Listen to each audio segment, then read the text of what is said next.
At ayan nga mga guys, dahil nga malungkot ang araw natin ngayon, ay binuksan na namin itong nakatagong Christmas tree. Ayan. So, oo nga pala mga guys, ayan. Almost 3 years na po itong nakatago mga guys. So, ibig sabihin, 3 beses na po namin itong gagamitin. At kitang-kita nyo naman mga guys, napakatibay nga talaga itong Christmas tree na ito. Ayan, at bakal po ang kanyang stand mga guys, mula dyan sa baba hanggang dun sa tulo na lalagyan ng star. Ayan, bakal po yan, kaya matibay po talaga siya. At mayabong po ang kanyang mga, ayan, trunk and yung leaves niya.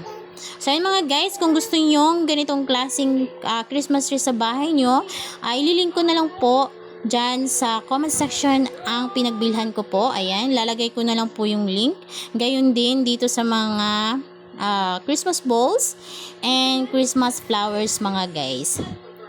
Ayan, poinsettia po ang tawag dyan sa Christmas flowers para pang dagdag decoration po, para mas mapaganda pa po ang ating Christmas tree. Ayan. So, napakatibay nga po nito. Ayan mga guys, makita nyo, 3 years na po itong nandito sa amin. At ngayon ay bubuksan ulit dahil malapit na ang Pasko.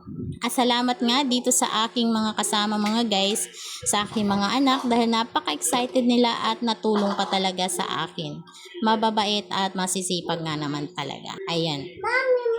So, ayun mga guys, kung makikita nyo po ay naglagay na po ako ng Christmas light para mamaya ay mas lalong maging maganda po talaga siya tingnan mga guys. Ayan. Dinagdagan ko pa yan ng malalaking star. Ayan. Ayan nga.